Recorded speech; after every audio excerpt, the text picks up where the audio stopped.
Most new analysts, when they see a SIEM, they're pretty lost for a while. It's pretty overwhelming. There's a lot you can do with it, but there really is only a handful of things you need to figure out, you need to master. By the end of this video, you will have a really good path forward. You'll know exactly what I'm talking about, and you'll be ready to move forward and do really well in your job as a junior SOC analyst or a tier 1 analyst. So why listen to me? Well, I am a manager of a global SOC, and I have been doing this for 10 years, so I know a few things about it, and I'm going to help you get to that position that you are looking for. So without further ado, let's go ahead and jump in to the SIEM right now. All right, the first topic we want to talk about is keyword searching. Keyword searching is basically what you do when you Google a specific topic. Like if you type in dog, that's a keyword search to see the top links related to dog. Well, in a SIEM, it does something similar, but it's not the top links. It is everything with dog in it is what you're going to be getting returned.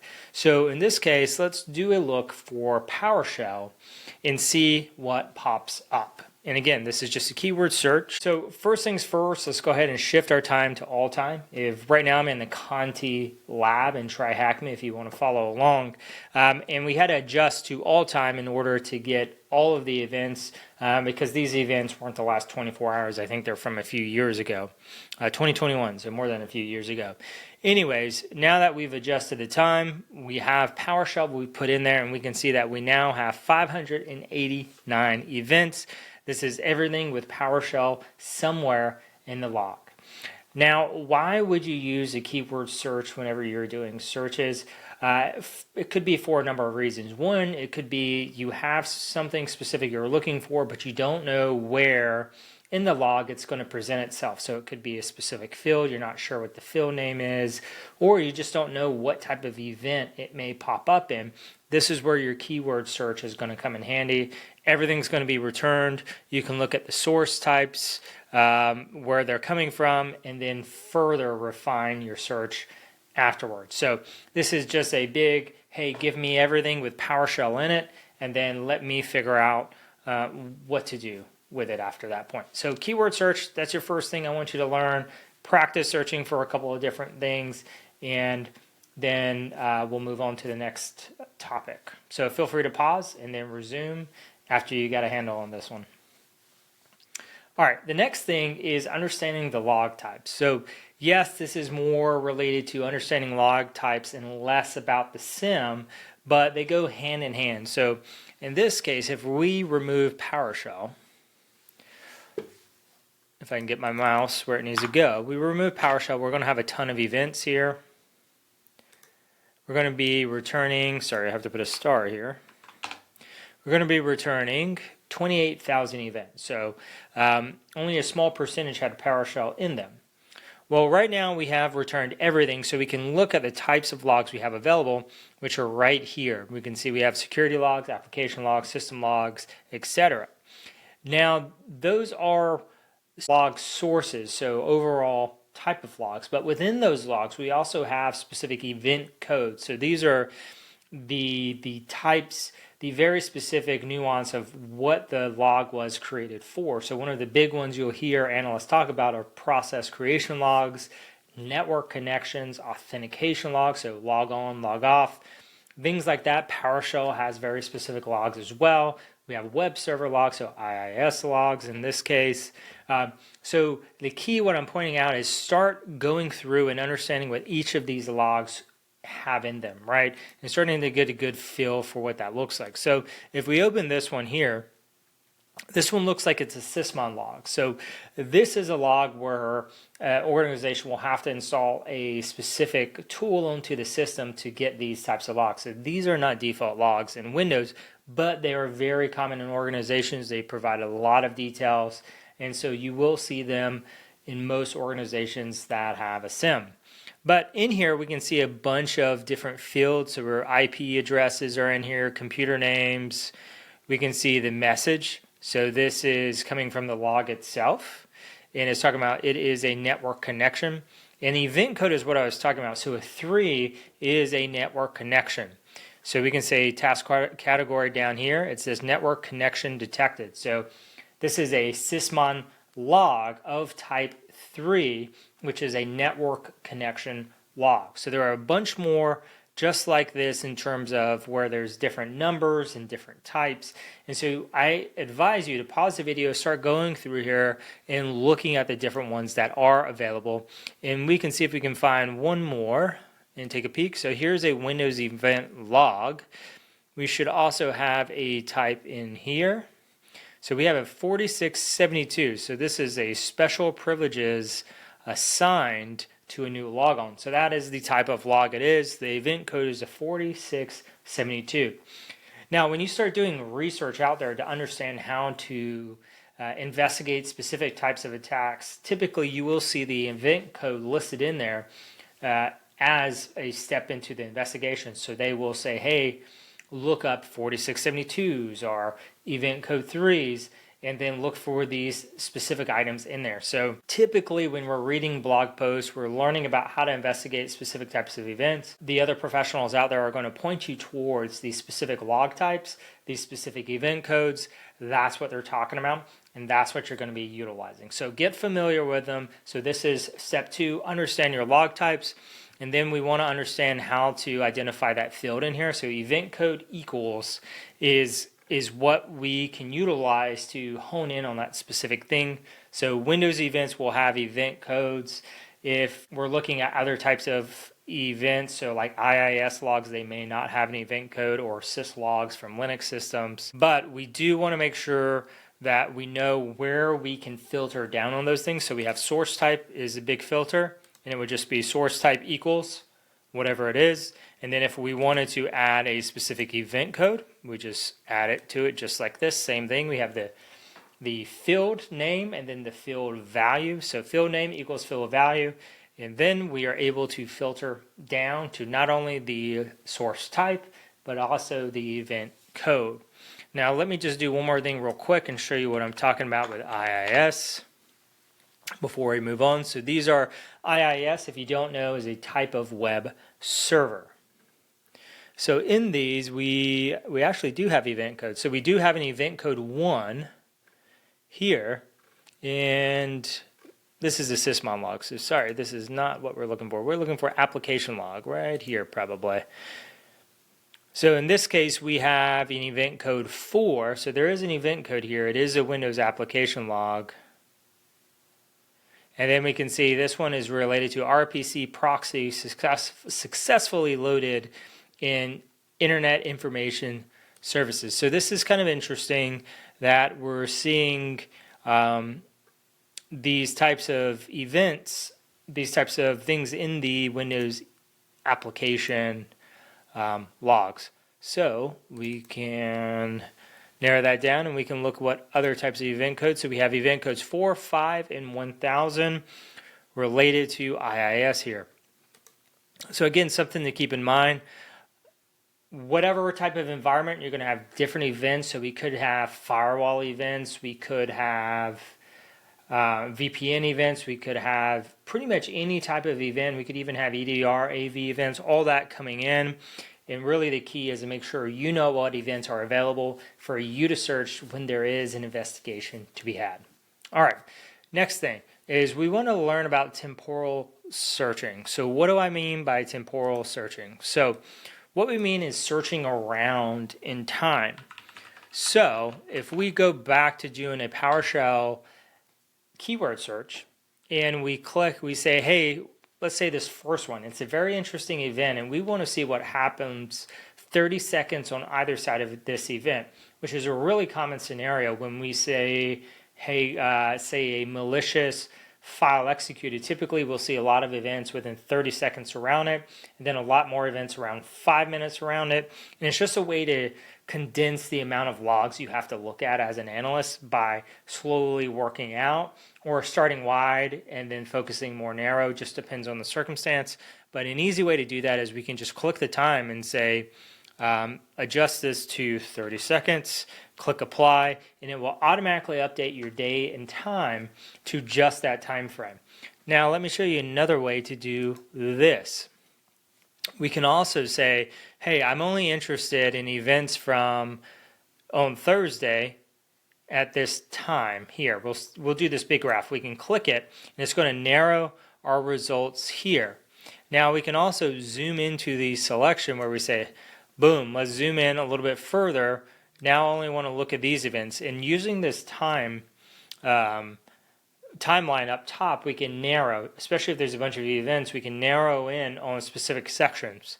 Something else to keep in mind that a lot of people don't realize, you can click and drag and cover multiple sections. So in this case, everything that I just highlighted, we're seeing now, and everything that's not highlighted, we're not seeing now. So this is a way to adjust your time. If you had to manually adjust time, we can go up here to the top right, and so here we have the between these times, but we can also do anything before, everything since, and we have our chart filled out here. So this is 3 different ways that we can adjust time so that we can do our temporal searching, again, searching around in time. And we want to be comfortable with understanding when we need to open up, when we need to shrink in, and maybe when we only need to look before, right? If we're investigating activity, we know privilege escalation has occurred here, right? We see Mimikatz running. That means we need to figure out how they got on the system, how they elevated to be able to run Mimikatz, because that is a privileged tool, or a tool that requires privileges. And so we may only be looking before that event to identify those pieces of the investigation. So temporal searching, fancy word for just looking around an event for other related events. All right, filtering. We already did a little bit of this. Let's dive into it again. So let me go back and set everything to all time again. And now filtering. So anytime we see something in here that's interesting, we may want to filter on, we can add it as a filter. And again, it's going to be field name equals field value. We can also say field name does not equal field value if we want to exclude it. So we've already showed you how to include a value. So we can do that again by clicking this value. We can add it to our search. It will add it up here for us. But say we want to exclude a value. We can do that again by clicking a value. So we can say, let's find something else we may want to exclude. So we can click this and we can say exclude from search. It will have the opposite effect, and we will only see things that do not include what we excluded. And if you see up here, we see the not equal sign. That's how you do it. Now, something to keep in mind when we're applying filters here is that where there's a white space, it means and. So we're saying the only logs that are going to be displaying is stuff with PowerShell in it somewhere, where the host is this host, and where the source name does not equal this. Now, we can do things with parentheses and add an or. An or means it has to be one of these things. So we can figure that out in a second. I'll show you where there's 33 events now. Pay attention to that. We'll add an or, and I'm just going to add a because I know there should be a lot of things with a in it, and we'll hit enter, and we should see a large increase of events because there are a lot of events with the letter A in them. So we can see that right here, that we do in fact have things with PowerShell or things with A. Here's A right here. And that's basically what filtering is. We can add as many filters as we want. And I definitely encourage you to start playing with filters, trying to figure out how to shrink down the number of events down to a reasonable level. That is the whole game with SOC Analysts, is how do I go from millions and millions of events down to a couple of hundred? Because I will tell you, there's tens of thousands in here, but in a real world, within a time frame of less than a minute, you probably have 1 million events across the entire enterprise. So it's a different game in the real world where fine-tuning your filtering is going to come into play big time. Okay? All right, so next, say we have filtered some stuff. We may want to organize the output to make it easier to understand, right? Scrolling through thousands of these is going to be a really difficult time because they're pretty ugly. So let's go ahead and fix our filter. We're going to get rid of A. We're going to have PowerShell, but I want to narrow it down to a very specific event code. So we're going to go to I want to do event code. I'm going to get rid of this one. We're going to say this. And then I also want to update my event codes to 1, just so everything, I'm basically setting it up so everything has the same fields. So everything with the same event code is going to have the same available fields. When we start looking at different event codes, we're going to have different fields. So when we start tabling data and organizing data, we're going to do more than tabling. But when we start organizing our output, it needs to be in common values so that we can look at it in the same way. So in this case, we have all this stuff. We don't want to scroll through 97 events. This would be a pain to go through each one of them, click this box, look through it, click the next box, go through it. Instead, we can do something called tabling the information. And I'll show you some other stuff we can do in a little bit as well. Where we say table, and we tell Splunk specifically what fields we would like to see. So we can do stuff, we'll just add a couple of here. So we'll add time. So this is a default field here. And we want to add computer name. And remember, field names are case sensitive, so keep that in mind with what we're doing. And then we'll also add something simple like command line here. So let's do that, and then we'll take a peek at what we have. And typically with each log, what we want to do is just extract the fields that we actually care about that are going to have the information. Command line is one of those fields that will typically get some really good stuff. Like right here, we see PowerShell doing some suspicious stuff. That is a case of kind of what we want. We want to be able to surface the bad stuff pretty quickly instead of having to click through each one of the events individually. So in this case, this is doing exactly what we wanted, where we see lots of events that are pretty benign, right? These PowerShell ones, all these PowerShell ones, and we could probably open this up and change the number per page here, and we'll see a ton of benign ones, right? Imagine having to click through each one of those events and look at that field. That would take you forever. Instead, we have the ability to table only the fields we care about so we can quickly scroll through and look and determine if there is something we need to investigate further. In this case, it worked out perfectly. We see some malicious code and we can dive in and look at this further. Now, another trick we may want to do is do, say, a stats count.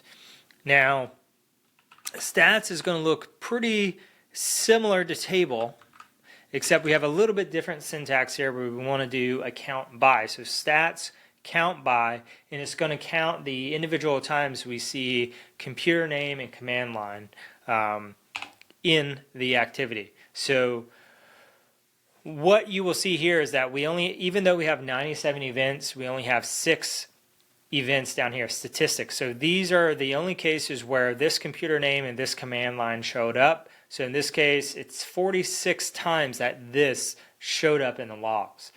Now, notice that time is no longer in here, because if we use time, that would kind of defeat the purpose. Time's going to be pretty unique, and we're more than likely to only see one event within a millisecond. So stats is a good way to just get rid of a bunch of noise and hone in on what is unique so we can continue to further hone in our search. So a couple more things I want to show you here is that, say we wanted to just do a table, right? And we wanted to do something similar. So table, computer name, command line. We can see that, yes, all 97 events are in here. But say we wanted to dedupe. We want to dedupe the command line because that's what we really care about. We can do that. So now we're back down to 6. We deduped everything with the same command line. And now we see, again, a small number of events. But say we want to sort our events now, right? So let me show you one more thing. So we want a table. We'll add time back in here. And we want to sort the events in a specific chronological order. We're going to sort by time. You can sort by any field, by the way. So time will be done chronologically. String-based value, so alphanumeric, is going to be sorted alphabetically. But we can see we can sort this. We can even sort in reverse. So there you go, pretty straightforward. So we can reverse time. So if we want to start from the end and work backwards, or from the beginning and work forward, we can do that with sort, and it makes our lives a little bit easier. But with that, we are pretty much done going through the top 5 things here. So remember, every SOC analyst is going to be using a SIEM, because this is where all of your events are going to go. This is your single pane of glass, the word they like to say. But not everyone thinks with it, right? We're not thinking with the data in mind. These 5 skills will help you start to wrap your mind around utilizing the data to help you investigate, to help you identify what the heck is going on in those logs. So try practicing these, go back through the video, practice these different techniques. Let me know what you enjoyed about it. If there are any other techniques you want to learn, I look forward to seeing your comments below.